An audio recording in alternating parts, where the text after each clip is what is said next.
Colonel, what is it? Snake, I just wanted to tell you, you can press the action button to climb ladders, but also, hello and welcome to episode 102 of the GameBrew Podcast, the bi-weekly video game podcast where we sip delicious beers, discuss video games, and oh god, my eyes are blinded by all the RGB!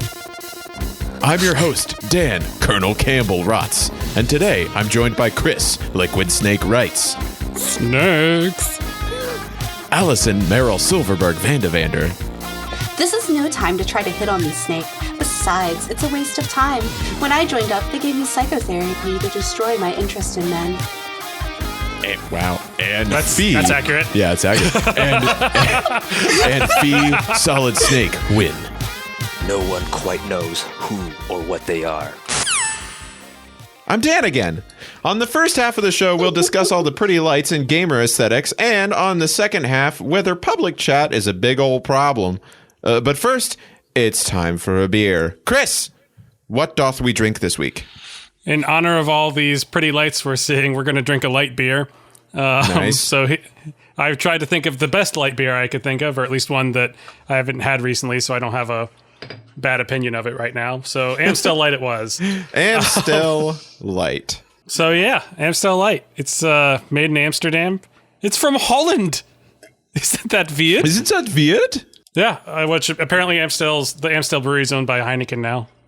Oh, So, really? Yep. Well, it's And definitely... it kind of gives me those vibes. Yeah, it like, gives me flavor. kind of Heineken-y flavors. It's definitely a light beer. It's definitely a light beer. It's definitely got more of that like Czech Pilsner hoppy flavor that comes out of that region. Right. Which at least it's something. Right. Yeah. It's more than fizzy water. It's something. Cue So- the little stick figure with the doing the thingy with its arms above its head and it's kicking out its leg. No. Mm-hmm. Okay. No idea. This is an audio medium. I know. It's true. Yep. So I mean, it's a light beer, so Yeah. it can only be so good. But you know, it's pretty good. It's drinkable, and it's better than American light beer. It is definitely better than American light beer, and I could taste what you're talking about, where it has that sort of pilsiness to it. Yeah, I think of that as like a Czech flavor, a Czech Pilsner flavor. A Czech 1, 2. A chickadee Czech. A chickadee Czech. a Czechoslovakian chicken. But yeah, it's pretty light, not too flavorful. Has a nice little hoppiness, bitterness on the back end. Mm-hmm. How many Chris's out of 10 would you give this beer? Well, this is the first time I've given Chris's out of 10. So, you know, I mean, if Miller Lite's won, and I don't know. What's your favorite? That is That's a good question. For 10. That's a hard question. Yeah, what's your favorite light beer? This This is like a good 6. Like, you know, it's better than a lot of stuff out there. If I'm forced to drink light beer, this is probably going to be it. Okay. Outside of like Natty Bo. So don't force Chris to drink light beer is basically what we should take away from that. Yeah, I've already drank half of my cup so far, so that's good. Someone asked about drinkability in the that's Discord. right. Very drinkable. Very drinkable. The chuggability. There you go. It's the chuggability. The It's water. chuggability Very level chuggable. is very Chuggability. high. A very high chuggability. Fee intern for part of your exam to not be an intern anymore. What are you drinking, and what do you think? I am drinking Devil's Backbone's Danzig. Ooh, Danzig.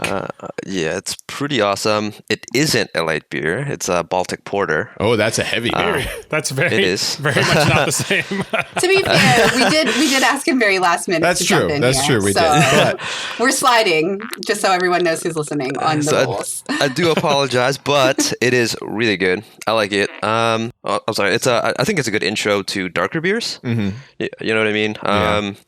It's very rich. You know, it's very roasty, kind of like coffee, right? Mm-hmm. It's very drinkable. Yeah, but Is it chuggable? But is it chuggable? That's important. I would chug the shit out of it. Oh, okay. That's interesting because I don't It's consider porters very chuggable in general. Right. But this isn't like I don't know. It's not up there it's not with thick. It's not as heavy, Right. as some Exactly. other ones Okay. would be. Exactly. That's why it's like a gateway to other porters. A gateway drug. This is a gateway beer. porter. Gateway Nice. beer. That's awesome. Have you been down to the Devil's Backbone Brewery? No, I've always wanted to. It's awesome. I went there a couple of years ago, and they have a really big outdoor area, and I assume they have concerts there because they have a stage. But dope. Where's it located? Super cool. And like, there's a ton of breweries and wineries and distilleries right along that section. It's in Maryland, isn't it? No, it's Virginia. It's pretty close to Stanton, a little south of, like near where Near me. 64 meets 81. Okay. Yeah, because like Blue Mountain Brewery's there, Silverback Distillery. There's a couple other breweries. Bold Rock Cidery's there. Wow. So like it's awesome. They should call that the brewery belt. That's awesome. Need to Yeah, go. it's awesome. All right, Do recommend. Very nice, very nice. And Allison, beautiful Allison. Whoa, thank you. What? Where did that come from? I'm like a slump today. I'm like, I tell Chris that. I just told him off camera. I was Chris, beautiful Chris. He showed up first. What are you drinking? What is that very, very blue concoction that you have? I wanted to show the bottle. Oh, here it is. So I can read off of it. So I'm drinking UV Blue raspberry flavored vodka, and it's 30% alcohol by volume, and it's like a melted blue raspberry snow cone. Okay, that is exactly what it tastes like. It does not smell like vodka. It does not look like vodka, obviously, because it's this neon blue. But it also, like, afterwards, at least, if you just take a shot of it, you get the backing of like, oh, this is vodka. Cheap vodka. I was like, oh, this is cheap vodka. Yeah, but mixing it with Kool-Aid like I did to make it nice and blue and not just complete alcohol. It's dangerous. It's dangerous. Should not exist. What's the Does it have chuggability? a What's the chuggability level? I mean, that's chuggability level. I could drink this before we even really started topic one, so we're not going to do that. We don't want to get fun Allison that soon. Right? No, I'm not going to do that. It's Sunday, does it smell guys. like bad decisions? Oh, it smells like. So the first time I drank this, I was 18 and at a party. I mean, 21. But Allison, that's illegal. Yeah, that's. I mean, 21. Disclaimer: we at the GameBrew do not condone underage drinking. I mean, 21, definitely legal, and at like one of my first parties I went to, and I remember they had two really blue, vibrant drinks, and it was this UV vodka, and the other one was Hypnotic. Oh, yes, yeah, nice. Hypnotic. And that was also like, bad decisions. Also bad decisions. So that was like a night of sugary, poor life choices. And I met a guy named Steven the Shaman who gave me his phone number. It was weird. It was a weird night, guys. But, you know, isn't that how it always happens when the first times you drink at places? So. Whenever you write your autobiography, can you title it Sugary Bad Life Choices? Absolutely. Oh, that's perfect. Thank you, Dan. I'll Allison give you royalties. Van Dievender's story. Speaking of sugary bad choices, what have we been playing this week, folks? Well, I can go with the bad decisions. Well, questionable decisions theme. So first off, I did some upgrades to my computer, and one of the things I bought was an AIO all-in-one cooler for my new processor and motherboard that has an LCD screen on it that I can put GIFs. And so, obviously, this is an audio medium, but I'll post some pictures in the GameBrew Discord of what's going on there. But it's been pretty entertaining to mess with. And it runs fast also, which is nice. Yeah, that's good. It runs fast, but also goofy TikToks to send to your friends is also good. Yeah, you know how you can name computers like in the account settings on Windows? I named it the Giftronic 9000. Beautiful. Nice. But have you been playing any new games or anything like that aside from Valheim? And I've been playing an old game. What old game? This game's very near and dear to my heart, and I believe Allison as well. After the announcement that they're coming out with a remastered version of Diablo 2, I started playing Diablo 2 again. Oh, nice. Like the OG character. So I started playing online. They have a weird thing where your account only lasts for 90 days. If you don't log in for 90 days, they get rid of your account, which is pretty annoying. That's weird. I had made a sorceress there, but then I found that out and created a necromancer and got some mods to increase stash size and stuff. Nice. And I just got into Act 3 on the Necromancer. So, like, is it worth a replay, do you feel? Like, I've struggled.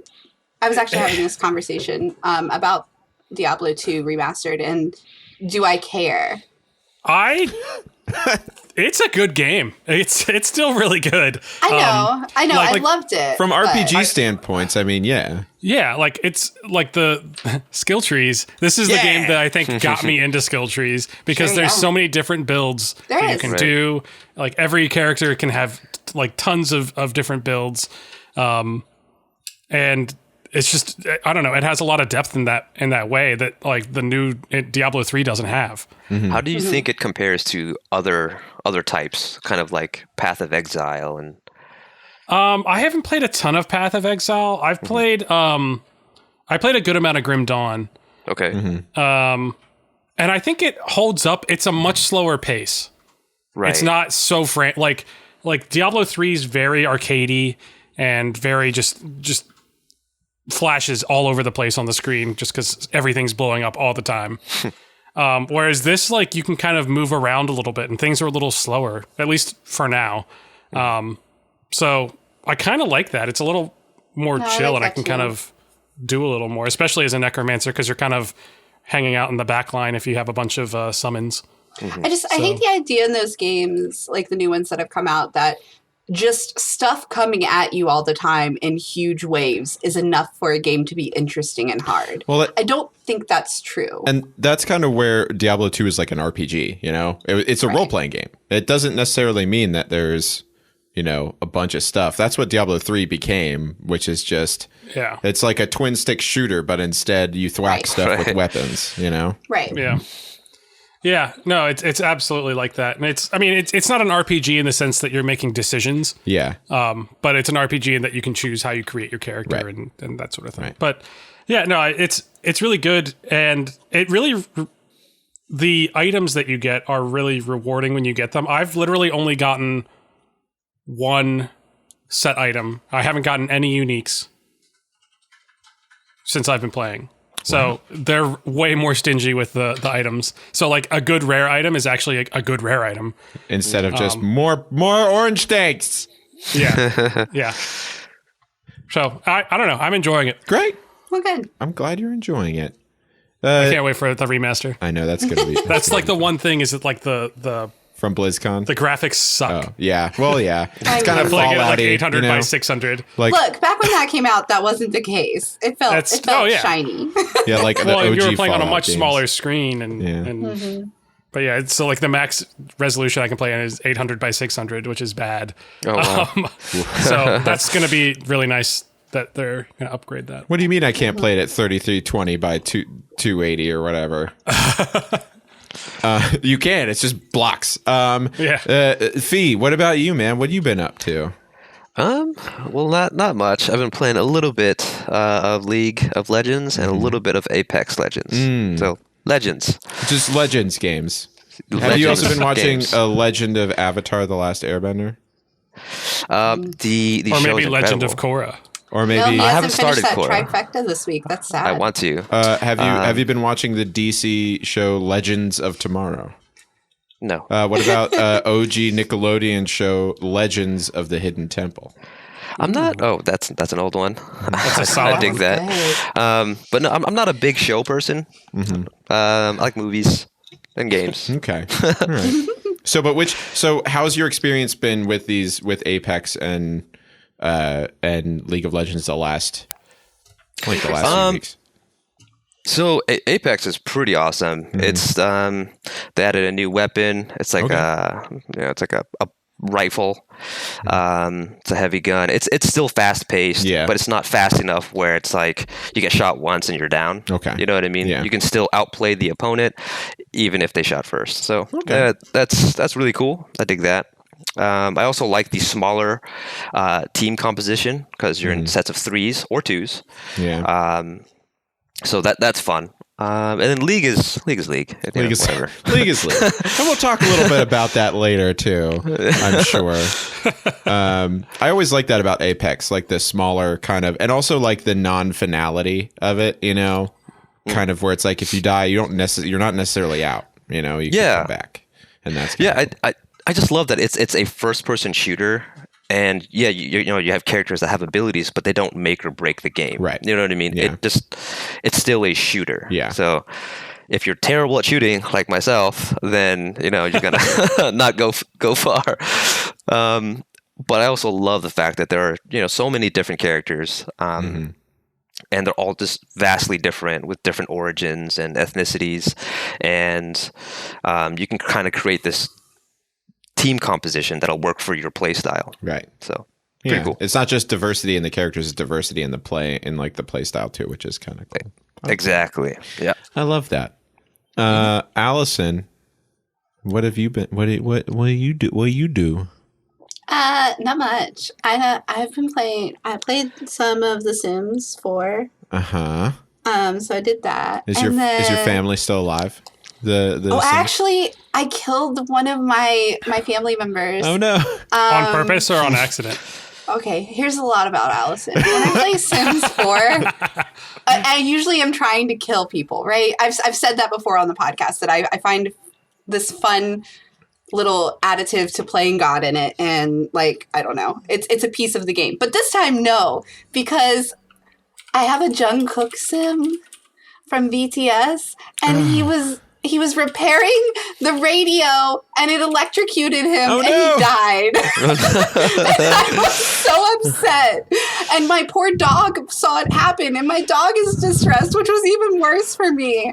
And my character was at work, so I couldn't save him. So I had to like leave work and get in trouble at work so I could go home and plead with the Grim Reaper to bring him back to life. And by the way, he did. He did. So he's not a ghost. He's like back. Yeah, he's back. We're good. Thank goodness. He's a zombie. He's a little worse for wear, maybe. But Zomboy. He's in a zomboy band. Is that what you're saying? Yeah. Now everyone knows. It's out there. I guess I could just like own it now. That's me. So if you notice whenever you're watching BTS. Is that what he's from? BTS. Yeah, if you're watching BTS and his movements look a little bit slower, it's because Allison killed him and brought it back to life. It's okay. He's still perfect. If you see him eating brains, don't worry about it. It's fine. Do what? If he's eating brains, it's fine. It's fine. It's fine. Just let it go. Just let it go. It's fine. Just let it go. I've been playing Call of Duty Season 2 started a few days ago, so I've been playing that pretty hard. So what are the seasons like in that game? So what are the differences? So the biggest thing that happens in the season is usually, well, what it was in Warzone was that they'd usually they add new character skins. The battle pass resets, which we all know what battle passes are now. Basically, it's a tier system that you go up and you get new stuff. And then, thanks, Fortnite. Thanks, Fortnite. And, well, I mean, otherwise I'd be paying for a bunch of skins, which I guess in this way it's like you're not, which I'm okay with, you know? It's not but they're also like really trying to make you could have gotten this if you pay for it. Well, that's true. That's true. But it's not loot boxes, which that is what I'm happy about, you know? Yeah. It's true. But it usually was just that. And usually they'll use that time to kind of make changes to like the map, add new play types, that kind of stuff. But the biggest thing was, so whenever Call of Duty Black Ops Cold War came out a few months ago, they kind of added that into Warzone. So like all the guns from Cold War are now in Warzone as well. And they restarted it because they were at like season 6 of Warzone. And then they said, okay, we're restarting it. Now it's called season 1 of Call of Duty. So everything goes over like Warzone, Call of Duty, Black Ops multiplayer, zombies, all that kind of stuff is all encompassed in this battle pass. Oh, cool. So it's it's cool. If you like if you play Warzone a lot, then your battle pass goes up. And if you feel like doing zombies a whole bunch like I do, then it's like your battle pass goes up. So that's kind of nice. It's pretty nice. And they added some stuff this season, which is kind of cool. Number one, they've kind of been incorporating zombies a little bit more into the lore of like Call of Duty, into like the world that it's in. So instead of just being like a side thing. It's like it's off to the side. So there's two things that they added that are really cool to this one. One is in Warzone, there's a ship that crashed that came from like where Black Ops is. It crashed into like the big Verdansk Warzone map, and it's full of zombies. So you can land there and like kill zombies to open up a chest that's in it that has a bunch of cool loot drops. That's awesome. And then in Black Ops Cold War, they added a new mode called Outbreak, which is a zombies mode. But it's very different. The way zombies works usually is again, gamers are kind of all familiar with this, is where you're in a room, zombies are coming at you, you have to kill the zombies to get points, to open up doors, to have more room, to kill zombies, to open up more doors, et cetera, et cetera. Repeat ad nauseum. In this one, instead, it puts you in like an open, kind of like an open map, very similar to a Warzone style, and there's just zombies all over the place, and instead you have to complete objectives within the map. That's cool. Yeah, and once you complete those objectives, or one particular objective, then you can warp to another place where the zombies are more powerful, you get more points for killing them, and there's also harder and more, like, boss, in quotes, enemies. I've been playing that. No one wants to play with me, so none of my friends want to play zombies with me. So I've been playing. Is that part of the free stuff? Yeah, right now it's free. By the time this podcast comes out, it probably won't be free anymore. I'll have to. Well, I'm just thinking, like, do I have to download it today and then it'll be free forever, or is it something that? No, it's like a free weekend. Call of Duty does they do like, hey, it's a free weekend if you want to try this. It's fine. But I enjoyed it. It's very interesting. The Outbreak mode is what it's called, and it's very cool because it keeps you active the whole time, and you're like running from place to place, running over zombies and cars, like opening up loot boxes, finding all these like guns and stuff, completing objectives. It really keeps you interested. I killed maybe like 3 hours last night, just kind of messing around, and I was like, oh my gosh, I didn't realize I was spending that long, but it's just fun the whole way through. I didn't have any time where I was just like, this is tedious. So it's pretty cool. I would check if you have Black Ops Cold War, check it out. It's might be a thing that you fit, and if you want to play with me, that's fine too. I need friends. I just want friends. I just want friends. Great. So I don't have a good segue for this one. So instead, I'm going to use a bad segue.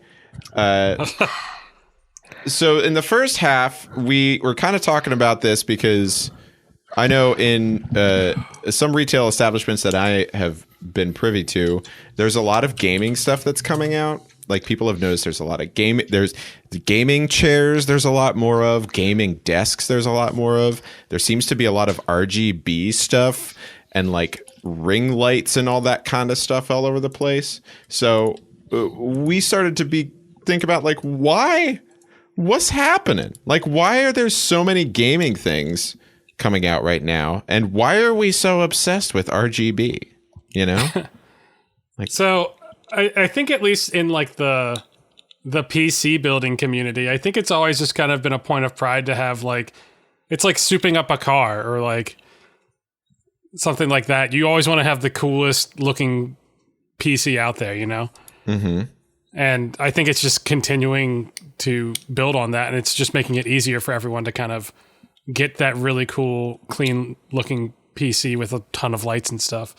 I think it leans into so, I mean, this is to segue off of Chris. I think it leans into like the futuristic stuff that we've been watching and playing, you know what I mean, growing up on. So like, this is a very cyberpunk sort of thing. You know, if you look at anything cyberpunk, everything's lit up, you know what I mean, with neon lights and things like that. So to have your personalized piece of technology light up your way, you know, that's pretty cool. Yeah, it's like a form of expression. Yeah. Okay. So it's like art to you. It's like, yeah, this is what I mean, if Samit were here, we could talk a little like about cars with underglow and how like all that stuff, you know, like Dom Toretto would say, it's about family. But we would be like, no, it's about the pretty lights, you know? Well, yeah.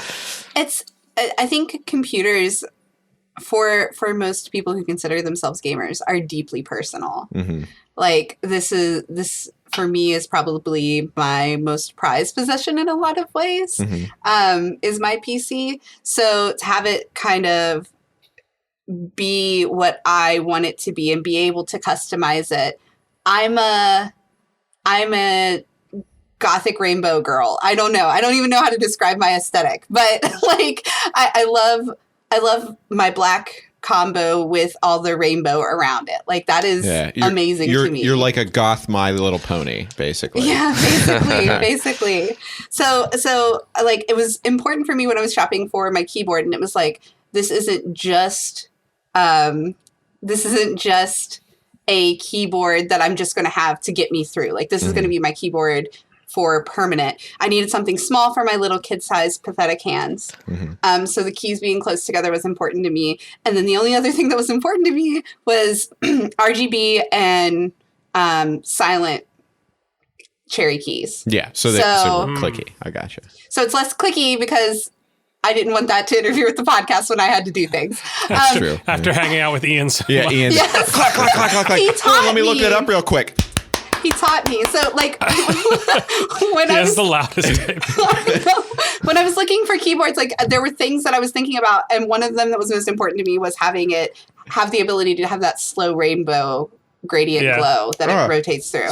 Same for my mouse. I don't know. That's just me. It makes me happy. Yes, like that. Yeah. Slow rainbow. I have that as well. Nice. Yeah, I mean, I think it's just kind of fun. Like, if you're going to build something, you want it to be at least kind of cool. Well, I know a lot of people don't want that. Like Alex blacked out his computer basically. Yeah, no, I was going to bring that up because Alex's computer is arguably the most powerful computer that any of us has.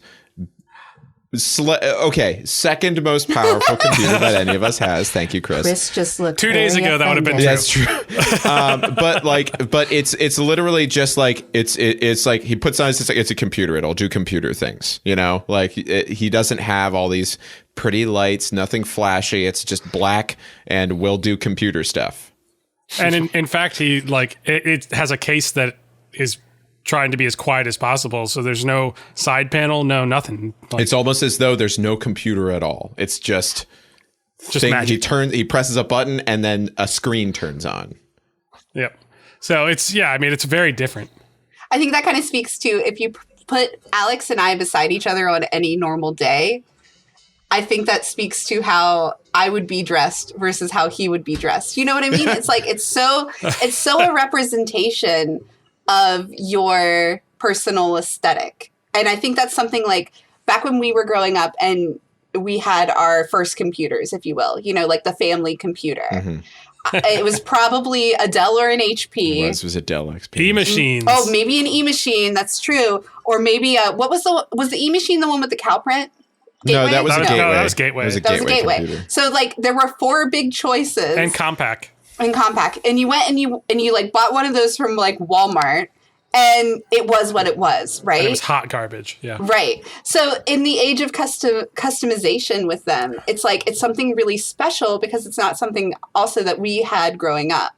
It's something that's very unique to us, I feel like. That's true. Going back to Alex, like his also has a purpose. Like, ours have purposes, but they're different. His purpose is for work. Like he uses that for work. It also happens to play games, but like ours are pretty much purely gaming machines. That's true. And so I think that reflects. But why? But why does that? Why is that? Why is it not okay? Why is it not okay to have teal hair at work? You're right. No, I think it's fine. But like. Fee, I'm going to ask you this question. Like, given the choice, like you have 2 computers, one is both are equally more powerful. Yeah. Okay. One has a bunch of flashy lights on it. One doesn't have a bunch of flashy lights on it. Which one would you pick? It depends on how annoying the flashes are. See, and that kind of leads me in. Like, do you think that some of this, like, is there too much RGB? Like, is there too much flashiness? It's for me, yes. Like I do have RGB mouse and keyboard, but it is set to breathe and slow. Okay. Right. So it doesn't flash every, 0.2 seconds. Right. You're not trying to give people seizures. Right. I think that would be extremely distracting. So, yeah, if I do think that there's too much. if like my entire room was lit up with RGB accessories, I wouldn't want to be in there. You know what I mean? I feel like there's just too much. Mouse and keyboard's enough. I think for me, and I think that I agree with you on that. Like, I don't need a whole bunch of this stuff. Like, I don't need a bunch of RGB things.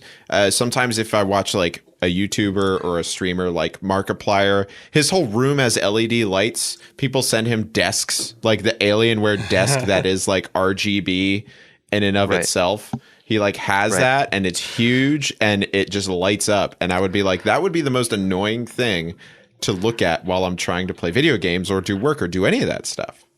It'd be cool for like 5 minutes. And yeah. I think for those kind of people, it's for show. You know, it's to make things look interesting. But for someone like me who doesn't YouTube, that'd be too much. I'd probably sell it. Just sell it to somebody who YouTubes. Yeah, there you go. Yeah. Allison.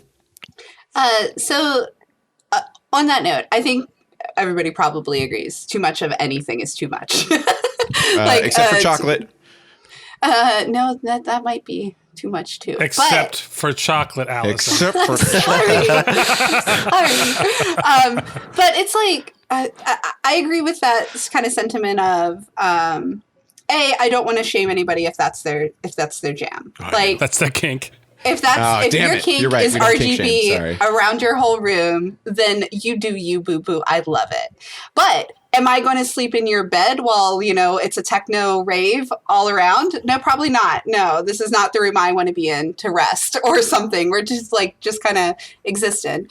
So for me though, like I'm noticing myself gravitating more and more towards RGB. Like, they have an RGB mic. That I'm going to get. Oh boy. We'll have to see that every record. There you go. Be annoyed with me all you want. With my Twitch stream, I just thought that would be fun to have. It would, for people to look interesting. at. Yeah. Yeah. And for me, it just it kind of makes me happy. And so I'm in the market for a new mic anyway. So that's probably the next one I'm going to get when I have some Twitch money to spend on it that I've made. It's just like things like that. I don't know. RGB definitely makes me happy. Too much of it would annoy me as well, though. So I can't say that I would go Markiplier level. Yeah. But, I don't know. Yeah, I think for me, it's something that it's a nice to have, but I don't need it. Like, I would rather have something that's a really good product than have it be a lesser product with RGB. It needs to be both. Yes. Right. So like if it doesn't interfere with the quality of the product and like I can just, it's kind of a plus, then yeah, sure. But like that, like I would rather have, I think, my mic than a mic with RGB on it, I guess. Because I know that like my mic is very good at what it does, but like that's for me, Okay. And that kind of leads me into my next point, is that there's a lot of retailers and a lot of people who are selling things that they're branding as gamer desks or gamer chairs or gamer coasters or whatever you want. They put the word... they make coasters? I don't know. Who knows? We do have GameBrew coasters. We do have GameBrew I want an coasters. RGB coaster, though. RGB coasters. I'm sure they're out there. Chris, do a good... I mean, there's RGB mouse pads. That's true. Chris, find me some RGB coasters right now, and you get 10 technicality points. But like... Do you think, does there need to be this amount of stuff? Like, have you seen these things and do you understand what I'm talking about? Yeah. Yeah, we were mentioning the IKEA stuff as kind of being the new entry level available gamer gear. And for me, like, I've been in the market for a new gaming desk, if you will. But it's so hard with like computer desks that you almost have to put the word gamer in front of it. Otherwise, you just get a computer desk that a monitor and a keyboard fits on and nothing else. I think the idea of being a gamer means you need more than an office desk. Why? Because I have 2 monitors. I have a mouse, keyboard, mic. I have a ring light. I have like all these things that I actually need to put on a desk. And right now I'm using a bar table from my kitchen from like years ago, and I need to upgrade. But it's like if you just look up computer desk, you find, at least for me, most of the time you're finding just a basic like a desk basic for thing. one monitor. But here's the thing: is have you looked at any of these things, like the gamer desks that these retailers are selling?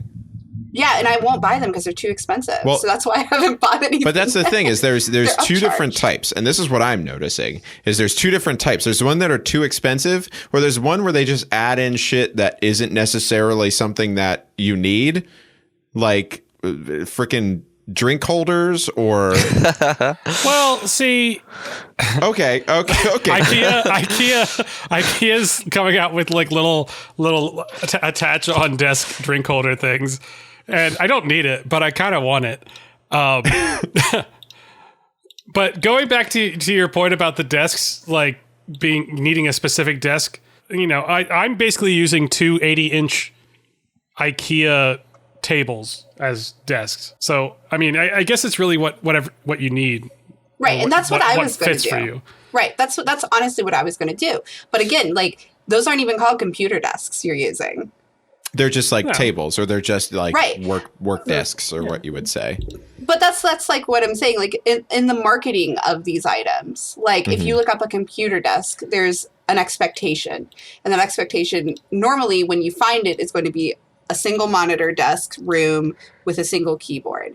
And when you look up a gaming desk, you're going to get more than. But if you just go and find a table that's not necessarily even considered to be meant for a computer, you're going to probably get what you want. And I love IKEA because everything's modular. So it's like that, where it's not necessarily a computer desk, but you can plug and play all the pieces. So you can get that desk. You can get a filing cabinet underneath if you want it. That fits right in underneath it. You can get, you can make it an L shape by buying two, which is really what I want, and have been having a hell of a time. You can also just buy an L desk. Like I just built one of those. But those are actually not those. easy, and they're usually like the problem I have with L desks that you can buy are they're usually particle board cheap or glass. Yeah, or glass. Ugh. And so it's just like I always have problems paying the money they want for those items, I think. Anyway, I want a tirade. Hannah, IKEA's particle board, sort of, but it's, I don't know, stronger. Better. Than normal. It's a Swedish particle board, thicker. so it's better. It's just thicker. It's thicker particle board. The Hannah has two glass desks in her room. Like one's a glass stand and one's a glass desk in her bedroom.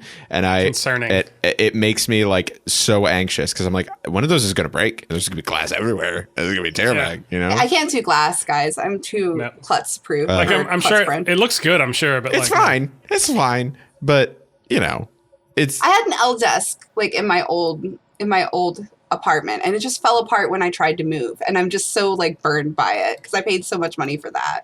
Yeah, that's why you get two desks and just slam them They're together. easier. Yeah, I know. Fee, what's your desk situation look like? So I have an L desk. Boom. It does everything I need it to. It's not particularly a quote unquote gaming desk, but it does the job. As for gaming what was that? Sorry. Do you guys have gaming chairs? I do have a gaming chair. Like one of those like racing style chairs? Yeah. What's the appeal of that? How do you feel about it? Yeah. It's light, it's movable. There's a lot of options to customize. You know what I mean? What brand do you have? I got it for Christmas a few years back. This is Devoco?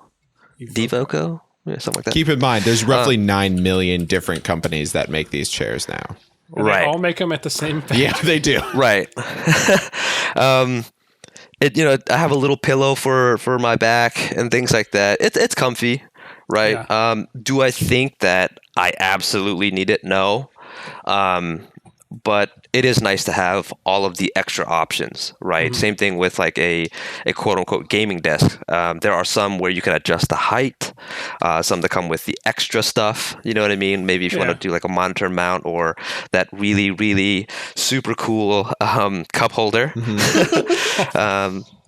But yeah, it's that's all it is. I think when they attach gaming to anything, it just means extra options. There's just more. Mostly. There's more option. Like you can, right. But it means this is customizable. Like I have a office chair, I have an office chair that is made specifically so you can sit in it for long hours and not grow weary of sitting in it for long hours, which is my problem with gaming chairs is they aren't made for that. So you can still get tired in it. Sorry, Chris, go ahead. Yeah, no, I was going to say, like, when you mentioned that, like, when you think of gaming furniture, you think of more options, whereas I think of it more as kind of like a style, and it's usually just like an aggressive style. Like, for a while, computer cases were super aggressive looking.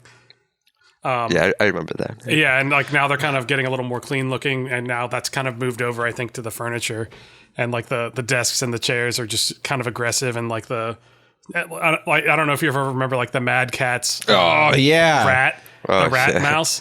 Yeah, it was just super aggressive looking. That's like the aesthetic, I guess. Yeah. I actually had a I used to. Sorry, go ahead, Alice. No, you're good. I used to have a Secret Labs chair. It wasn't mine, but I was using it because I really liked it. I really, really liked it. And I've moved back to just like the standard office chair. And I've noticed like I don't feel as comfortable, and the way my arms sit is not good anymore, because they had like the adjustable arms that could come up, and I've got T-Rex arms, folks, little tiny T-Rex arms, and if I don't have that support on my elbow, because I'm just never able to rest it, like my wrist has gotten really jacked up in this last like year or so from it, and things like that like I really need the adjustability that came with a chair like that. And the comfort sitting in it, for me, it was firmer, and that just, I like that better. And there's a KDA one that I want to buy, and I know it's $380, but I was talking about this before we got on here, like, I can't justify that to myself, but boy, I want it so bad. And if I can figure out a way to make extra money to get it, I'm going Allison, to. I mean, I will say it's so pretty. I will say that is generally the price for really decent office seating. So right, it's like 200 is like the minimum. 200, yeah exactly. But like I'm amping like what $100 at least for the KDA like logo and look of it, and I'm willing to pay that at this point in my life. Like my computer is my baby. It's your baby. This is my home. Aside from Xena, it's your baby.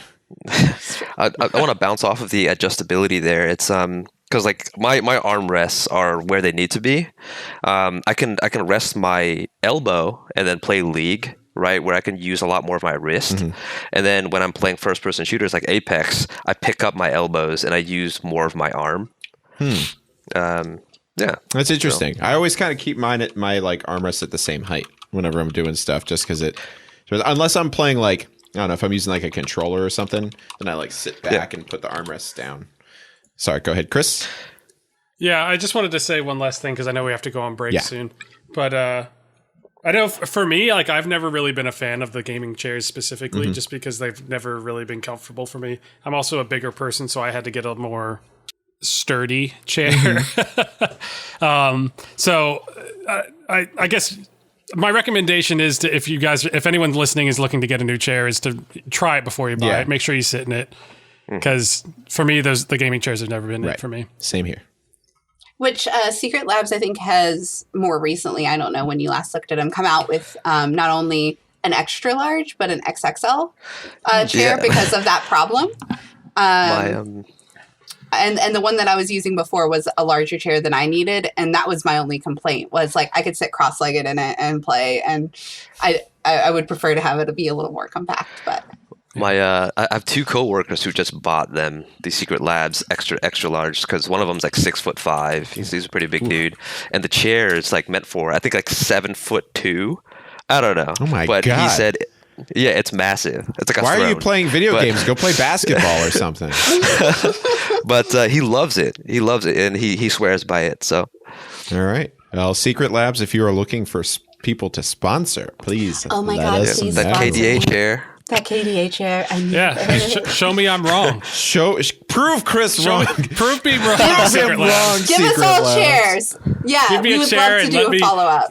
Yeah.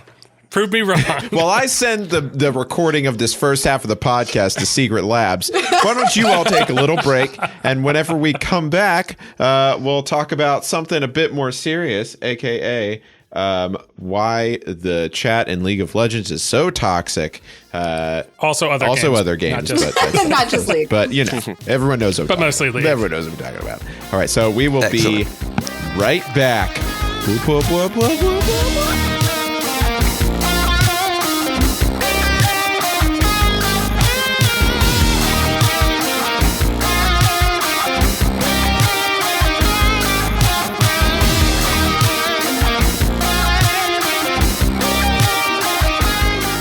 And welcome back to the GameBrew Podcast, everybody. I hope you had a nice break. I'm your host, Dan Rotz, and I'm here to check on our guests here today. Hey guys, how's the beer treating you? So chuggability is very high. Yeah, I've finished 3 and I'm on my 4th. Also, it's only 3.5%, so it's only 3.5% alcohol by volume. That's what it says. Damn, that's It's light. It's basically water. That's like the lightest of light. But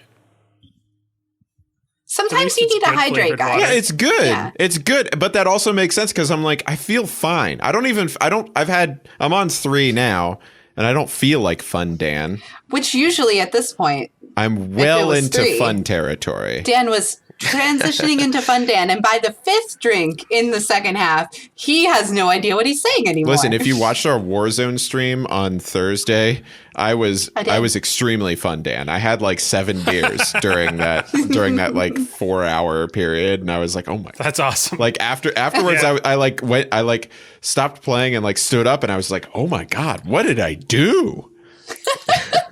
This is like the beer that you take to a place where you've still got to do something afterwards. Like you're going to a party and you want to have a good time and like be drinking and stuff. But, you know, you got to do whatever afterwards. Chris, it's a barbecue beer. This is definitely a barbecue beer. Yeah. Like I would bring this, bring it in a cooler, bring it, everyone's drinking it, you're having a fun time. And then later when you go home, you're like, oh, I still have to drive. That's okay because I've only had a 6-pack and I'm not drunk at all because it's only 3.5%. It's like I drank 12 beers and do that. I'm still good to go. Condone that. Do not drink 6 beers. Do not drink and 6 beers and drive. We do not condone that behavior. Fee, how's the porter going? It's very nice. It's a very chill drink. You know what I mean? Yeah. Like Chris confirmed there. You don't really chug porters, but kind of want to, but I'm cruising along. I don't have many left, so okay. So you're savoring it. You might say. Mm-hmm. Yeah, you got it. Whenever you have the good beers, you really have to like. I was gonna say he also just might be making good life choices compared to us on a Sunday. Well, you know, I'm making good life choices. I'm drinking Amstel Light. He's not used to Amstel Light, the good life choice. He's not used to our standard get real drunk on a Sunday. I feel like I need to now. Hey, Fee, just wanted to make sure if you're going to be a member of the GameBrew Podcast, you have to know that you have to drink a whole lot. It's me, Satan. It's me, Satan, the producer. I understand this is like literally what you do. You're that devil on the shoulder. Yep. And I appreciate you. I really do. Keep up the good work as the producer. But we're on a timeline. Listen, here. I'm playing me's advocate, okay? That's all I'm doing. Okay. All right, that's fine. That is fine. We got to keep going. I'm sorry. Okay, Thank all you. Right. Sounds good. All right, I'm going to go back into my booth here. All right. I just want to state that Time Mistress just defeated Satan. So I win. I mean, he's just in the booth over there. He's not that far away. It's fine. It's closer than you think. It's right over there. In fact. But Fee, if you would say, is this like one of your favorite porters, or what's your favorite porter? Like, what would you say is your favorite dark beer to drink? Wow.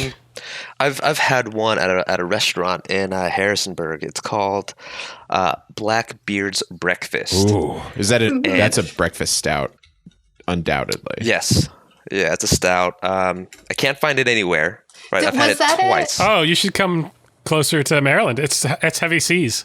Blackbeard's Breakfast is a heavy seas.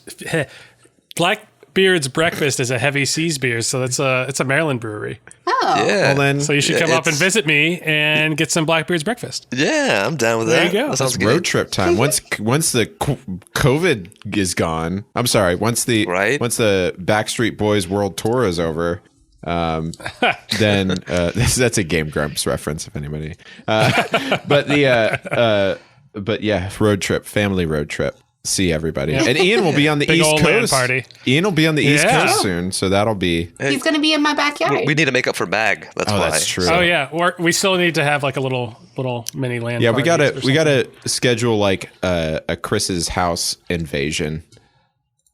something. I'm down with that. We're voluntelling him. I agree. Allison, your blue. How's the blue meanie treating you? I love that reference, by the way. I am doing great. I think I poured too much into this, though, so I doubt I'll finish it because it's a bad life choice. I couldn't tell how much I was pouring, though. And we're at like a third of the bottle gone. And I just feel like that's probably too much. So it tastes fine. Or just enough. We'll get the transition It to tastes Fun fine. Allison soon, I promise. Guys, this is why I don't make my own drinks. I don't understand how much alcohol to put in it. So I just pour the bottle and then look at it and go, well, that was That's probably enough. a fuck up. That's how you do. Well, that's how bartenders do it too. I think that's enough. So, speaking of, I think that's enough. So the other day during our meeting, Allison had expressed some distaste for some chat things that she was seeing happening in online games, with some like public chat and some like large area chat that was happening where it seemed inappropriate or predatory towards something. Allison, do you want to like tell us exactly what it was again? Yeah, okay. So I'll start with my whole idea for this topic came from Among Us. Okay. And I had jumped into Among Us because I don't know the maps. And a lot of my friends play it, and I feel like I'm at a disadvantage, or I feel stupid trying to be a killer and lie about things when I don't know the maps. So I'm thinking I'll play some public games and just kind of get in there and understand these maps a little better. Gotta practice. I jumped into them to find, and maybe this was just bad luck on me, but the amount that I found tells me it's not. I jumped into lobbies, and they were being used like a chat room. They weren't being like the start before the game starts. You get into a room with a bunch of people and you just wait to have enough people and then they start the game. So it was in that room where I would come into a game and I would just mash the first one that was available. And a lot of the times the names of the players were questionable. It would always be like it would have a very feminine name, or it would say like girl or little boy or something like that. That was very like weird to me as a name. And you can change your name at any time, right? And it can technically be anything. Right. So when I jump into these rooms, it's like people low-key starting to cyber. And then I would get kicked immediately because I wasn't A, joining in, or B, they wanted to be left alone, but you can't limit how many people are going to be in that room. So it was very weird. It was very weird. And it was a pattern. Like I'd get into these rooms and these people would like be talking about how old they are, and they'd say they're like 10 and stuff. And the conversation is like really weird, and one of them would be like, no, you can't date them, I'm dating them, and like all this like really weird shitty stuff before I'd get kicked. So I kind of Googled some articles, and it turns out like that's actually a big problem with Among Us that hasn't been addressed. Right. Is the fact that the chat is completely unregulated, the names are unregulated. You could do whatever you want with it. And then that brought kind of the question to me, like, do these games need the chat ability? Because for Among Us, it's an important part of the gameplay after people die to discuss that, right? Like there has to be a way for you to say like, okay, we can't just randomly start picking people. That isn't a game. That's just random. Right. But I feel like Among Us could help this problem. Like the creators, I'm sorry, I don't even know who the publisher or anything is for this. The creators of Among Us, they could help this at this point now that it's a very known problem. And there are multiple articles out there across multiple countries about the predatory behavior happening to children. And make it so there's no discussion in the lobby. There's no need for that. Mm-hmm. There's absolutely no need to have any conversation happen in the lobby. Innersloth is the developer. Thank you, Chris, our intern slacking. He's not finding this information for us. But sorry, okay. I didn't know that was my cue. Sorry. Get us coffee. It's fine. That's a check mark. That's a bad check mark. Satan he's fine. Just leave it alone. It's okay. He'll just be with us for longer now.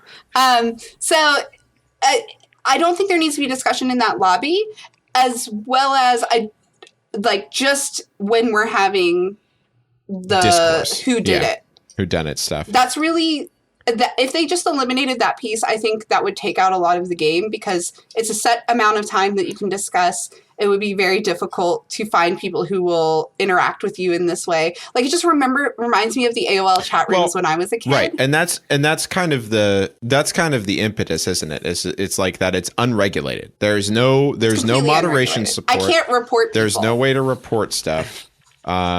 It's kind of like why where's the point that we need to have this chat exist? Yeah, well, it probably wasn't something that when they made the game they thought it would matter, because they probably didn't expect it to blow up. So it's probably I would hope that this is something that they were going to have on their to-do list, like on their to-do list, basically, for their devs. But I mean, it is concerning to hear that kind of stuff is happening, because I know my nephew plays that game as well, and he's pretty young. But it's tough, because there's like the obligation of the company, but at the same time, there's been a lot of censorship in China that has been looked down upon in the gamer community. Like, obviously, it's pretty extreme over there. Like, you can't type certain words, like even Pooh Bear, for instance. Right. Mm-hmm. Right. You can go look up that one, because that's fun. But I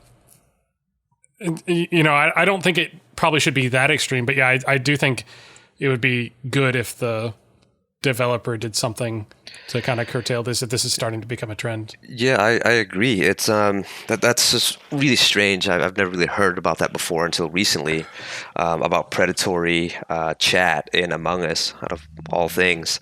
I do think that they should remove the whole thing where you can increase time to discuss, like, who the killer is. You know what I mean? There's an option in the game, if I'm not mistaken, to increase the time. Yeah. Like, if you just shave it off to 30 seconds, like, those guys aren't going to have a good time with 30 seconds.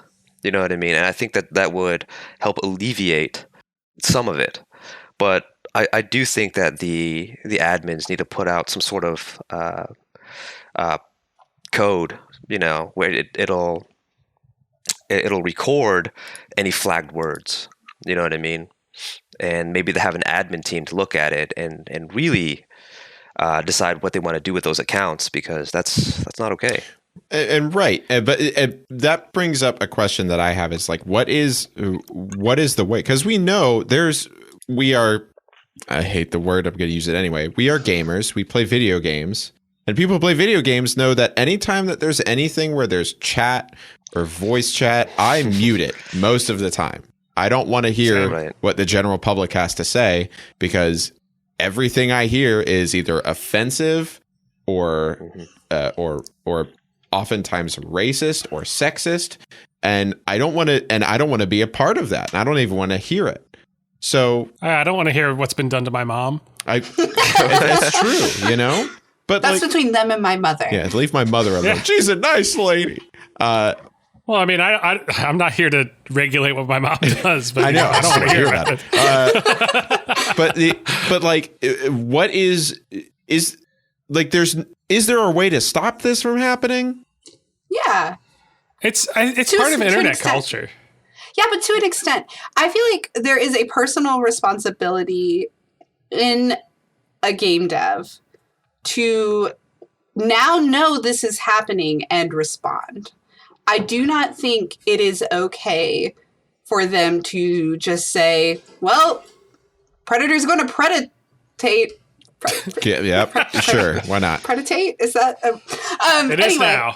Like, it was really uncomfortable for me. And I cannot imagine as a parent, if I saw that behavior happening to my child, how I would feel. I cannot imagine. I would lose my ever-loving shit. And so, like, for me, it's important as a parent to know what your kids are doing and understand the games that they're playing. Sure. Yes, that is a part of the whole story here.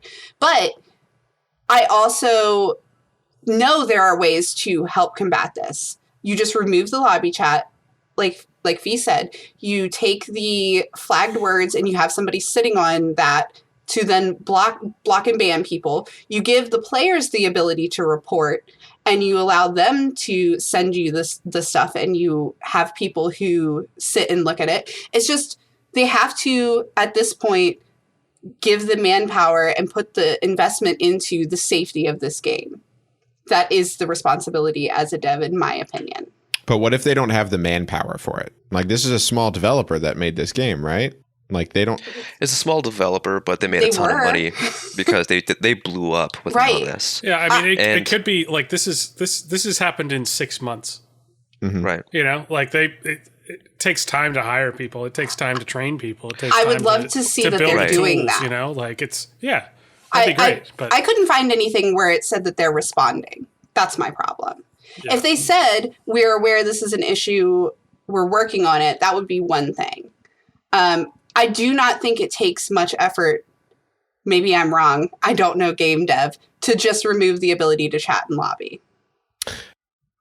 It's pretty quick. I'm sure that's something that they could do very quickly. But I mean, he went to school for it, so he'd know. Yeah, you throw some slashes on a line and call it a day. Exactly. Right. There you go. Just remove that entirely. that doesn't take more people. That doesn't take more money. But yeah, I would argue that they're complicit at this point. So what about all of these other large developers? What about your Activisions? What about your Blizzards? What about these companies where, like World of Warcraft, I'm sure there are lots of things that people are saying, you know, on the open chat that are not okay. I'm sure there's lots of things that people are saying. Well, I know there are lots of things that people are saying in Call of Duty that are not okay.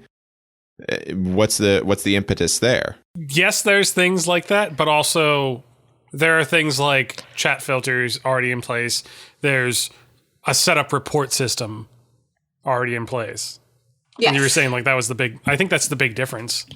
Right. I mean, it's the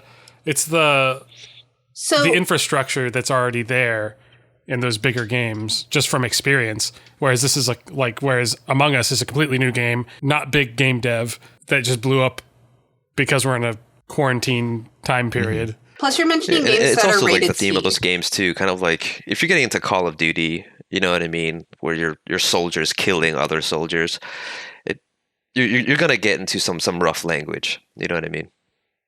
And but you know, Chris is right. There are filters and things like that.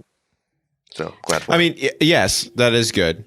I mean, to be fair, in Among Us, you are a space potato killing other space potatoes. Just want to say that. For the record, I'm playing devil's advocate because I'm trying to spark conversation. I also think it is bad to have all of these things, and yes, it should be changed. No.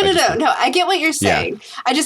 It's hard to compare a game that, am I wrong, does not have a rating? No, it has a rating. What is its rating? Because I couldn't find one. But you're comparing it to like games that have T ratings or, you know, older ratings where parents probably aren't going to let their 8-year-old play that game. It's ESRB 10 plus. Yeah. So 10 plus. Okay. So 10 years old. 10 years old, you're not going to maybe let your kid play World of Warcraft because you know that involves interacting with other people in a larger scale. The way this game is, the audience tends to be very young. And I think that's one of the bigger differences.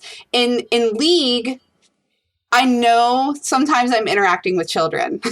I can tell. And so I take that into account as an adult. I know not everybody does. But also I can I can report people, I can flag people, and that's going to give them bans. That's going to give them repercussions. And that's something that even the League community has struggled with, because the community is like, we need more action on these toxic players. Right. And then Riot's like, what would you like us to do? And it's like a conversation that happens, and I don't hear that conversation, period, on a game like this. And Fall Guys came out and gained some popularity this summer too, and they just opted to not have any chat whatsoever. Yeah. Because of things like this. They knew that their audience would be young. So you have to have kind of a responsibility to that. Okay. Knowing how simple your game may be, if it starts gaining traction with children, you have to then take on that responsibility, I feel like, if you're not saying my game is only for teen plus, mature plus, whatever. It's kind of a personal responsibility, in my opinion, to ensure those minor safeguards are there as much as there can be in an online game. This brings to mind things like Club Penguin, or like My Little Pony Online Adventure, like all these different games that are geared towards children, that people have used in a nefarious light, or to do something that is completely different from what the game is. Is this something, and it sucks that I have to ask this question, is this something that the developer should plan on? Like, if they have chat, should a developer plan, I need to make sure that a bunch of old perverts don't come in and make this a bad thing? Yes. Expand. Sorry, it's just the theme, right? We can see the trend here. Any game that is geared towards children, we're gonna see things like this, right? Like Allison said, there's a reason why Fall Guys opted to have no chat. You know, Hearthstone, that's a very lighthearted game. You know, it's a card game. It doesn't have chat. You know what I mean? Because they know that there's going to be toxic people on board, and it's wild that there's child predators on there. So I do think that it is an obligation for developers to put that safety net in place, right, for children, because just like everything else, kind of like toys, right, you have a rating, like 4 and older, 6 and older, choking hazard, etc. We have that stuff on medicine and just house tools, etc., just to safeguard children. Games no different. I would argue that in this particular case, that they didn't know that their audience was going to be children. I think they were just making a game. Like, I mean, if you look at their other games, never heard of them. The Henry Stickmin collection and Dig to China. And they're I haven't played either of them. So this is obviously kind of they caught fire in a bottle. So this isn't like and apologies to Inner Sloth, like they're not a professional shop. Like, they're not a big shop. So they were just trying to get something going, So It probably didn't even occur to them that this was going to happen.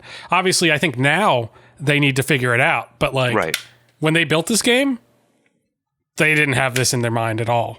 And so I can't blame them for that at all.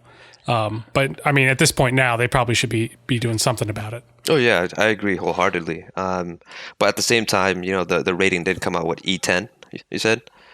Right? For the game itself, but not for online interaction. Oh, okay. But that also brings me to a point. Like, me personally, if I am playing a game in multiplayer, it's only with other people I know at this point in my life. Like, I don't like playing with randos at all anymore, just because I've had so many bad experiences, and just like, I don't care about those people. I don't want to know those people. I just want to know people that I know, and I want to have a good time with them. Well, I think that's a good point, and that's us, right? But it's not kids. Kids just want to be able to play. So they're joining. That's very true. They're joining these lobbies, and that's what I was seeing and made me wildly uncomfortable. Like, I'd see someone who had a very feminine name, and it would be a guy saying, "How old are you?" And they'd say 10. And they'd be like they'd say something really just like creepy and inappropriate to them afterwards. Or like catfishing super hard. Yeah, like you want to talk in private, like you want to go to a, like, it's very creepy, guys. And as a young child, like, they don't know how to respond to that behavior. You know, that's where the responsibility has to come on someone else.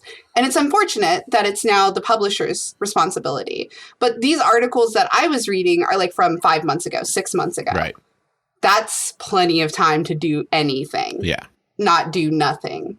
So I guess I understand they didn't understand this is where it was going to go, but I don't know how they could not be aware at this point that this is a major problem. So I don't know. I think they need to do something and they haven't, and I'm upset, I guess. Well, I think, and I think, like, at this point, yes, you're right. At this point, they need to do something. But and I also want to bring up another kind of thing. We don't have a lot of time left to kind of talk about this stuff here, but kind of in one last kind of closing little dot, I want to put in like a little document. There's like a Word document. It's got all the dots in it. And this is like the last one. Those are called outlines. It's an outline. The last dot in the outline. So the publisher has a responsibility because kids don't listen to this podcast, but your parents or like your aunts and uncles probably do. They should not listen to this podcast. You should not be listening to this podcast. We are not family members. We've been over this a lot. We're not a family show. But if you are an uncle or an aunt or a mom or a dad, because I do know there are people who listen to this podcast who have children, I think it also falls into the responsibility. We always have been taught stranger danger. And I think especially now, whenever we've been in quarantine and these games where there is a social aspect comes into point, I think it's very important for us to now, again, reinforce, because chat rooms haven't been a thing for a while, but to now kind of really start getting back into here are the ways that you need to react whenever something like this happens to you, because it's gonna, like, if you're in an online thing, it's unfortunate and it sucks and it shouldn't be happening. But if it does, it's also kind of our responsibility to understand that stranger danger is also something that applies to video games and things on the internet, which again sucks, but it's a thing that happens. So I just had a realization. I played a game called Acrophobia in the 90s when I was a kid. So basically this game was, you would get a bunch of letters and you would have to make an acronym for all those letters. And you could make it serious or funny or whatever. And basically everyone would vote on it. But basically the first thing that would happen is that everyone would say A/S/M. Mm-hmm. Or no, A/L. S/L. ASL. And that's pretty much the same thing, I guess. Yeah. Now that I'm thinking about it. Wow. Yeah. It was. I had a boyfriend online in a game I played back in the day. And I'm sure at this point in my life, it was like a 40-year-old man. And it was a horrible thing that I put myself into accidentally. But like, does it make you feel good that he's probably 60 now? A little, because I still look good. No, but it's like it's one of those things of like, I put myself in that situation just because I was like, oh, a friend. Oh, and then we talked for a while and I connected with them. And so when he was like, you want to be my girlfriend? I was like, totally. And it was like, kids just can't. They do the best they can, but they went stranger danger, although I knew what it was, didn't feel appropriate in that way because we were playing games together in a really innocent way before we got into the weirder stuff, Yeah. So it's like I don't know. It's right. You can only protect kids so much, but I think there are things that can be done. So I do hope they're done. And yes, be a solid parent who's not a helicopter parent, but that's definitely knows what's not. Going on. It's teaching. It's teaching awareness. Yes, it's teaching awareness. It's and like building the responsibility in. Right. Thanks, intern. You get a point for that. Yeah, I was going to ask. Go ahead, Fee. He helped you. He got a point. He got a credit point. Oh, okay. All right. I was like, that's my cue right there. All right, that's it. I mean, yeah, we'll put it on the list there. Put it on the list. Put it on the list. Franz Liszt, the pianist. I do want to say, because I don't want to end on something that's so abhorrently negative, that I do want to video games are a good escape, and they can be a very good place for your friends. And I've met some really good friends. Yeah, through my video best games friends. that I'd never met in person. Like my friend Will and Sully, who I met in WoW, and actually met them in person. I was actually a groomsman in one of their weddings. Right. Mm-hmm. So awesome. that doesn't mean that all people that you meet online are bad. It just means be careful. It just means be careful. And be careful. And this is kind of our call to action is like when you see these things happen, don't just let them happen. Talk to right. If you see something, say something. Seriously, if you see this kind of thing happening, send messages to developers. Most of the time on their page, they do have a way to contact them. Send them messages. If you notice something, there's a report feature in any games, put that out there. If you know your kids are playing games like this, there are ways for you to monitor them without being a helicopter parent. Because games are still about building connections and meeting people and having fun together. And we need to keep these games in a way that is conducive to that fun and not a way that we should be scared. Safe, yeah. Yes. Yeah, and that's why I wanted to have this discussion. Like, I was shocked that I hadn't heard about this issue before now, but it was newsworthy enough that there were articles all over the place. Right. So as a person who games a lot, this was very shocking to me. And I feel like, again, there's a responsibility for Innersloth and they need to be made aware of it. So I think this discussion is important, as negative as it may be. I'm sorry, everyone. Not sorry at all. But not sorry at all. Allison brings the downers in. But yeah, I do think it was important. Yes, it is important. So if you are listening to the podcast right now, maybe go to Innersloth's website. Maybe send them a message. Maybe be like, hey, what are you guys doing about this? You know? Huh? Maybe you should probably do something. And then while you're on the internet, you can go to Facebook or Instagram or Twitter. Then you can be like, hey, you know what? Maybe everyone should listen to this cool podcast that I have been listening to called The GameBrew. And you can at all the stuff at The GameBrew. And then if you want to chat with us about more stuff, you can go to bit.ly/discobrew. Or you could send us some emails at thegamebrew@gmail.com. Is there any other way that people can contact us? Probably. It's fine. That's good enough. They'll reach us those ways. You can reach us. Smoke signals. Send a messenger boy. A page. If you find any pages. Pigeons. Just contact our intern Fee directly, and he will hand deliver the message from you to us. He's basically hi. That's me. He's basically basically the page of the GameBrew Podcast. And with that, I think that's going to be it for us for this episode of the GameBrew Podcast. Thank you so much for joining us. Thank you, Fee. Yes, thank you, Fee, for joining us. It's always a pleasure. Thank you for having me on. Fee, literally anytime. I would like you to be on here. In fact, if you want to replace me, I've been trying to get out of it for 4 years. So I'm sure you have better transitions. You probably do. Oh, it wasn't me this time. Boy. It was me. All right. Well, we love you, Dan. oh, and as they say on Top Gear, and on that bombshell, say good night, everybody. Good Good night, night, everybody. All right. Have a good night. I love you, Dan. I'm sorry.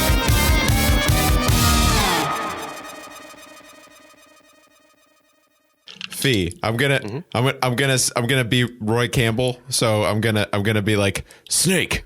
You have to be like, what is it, Colonel? You know, in your snakiest voice. Your snakiest voice. Your snakiest voice. Snakiest voice. Snakes. Snake. I'm a snake. I'm a snake.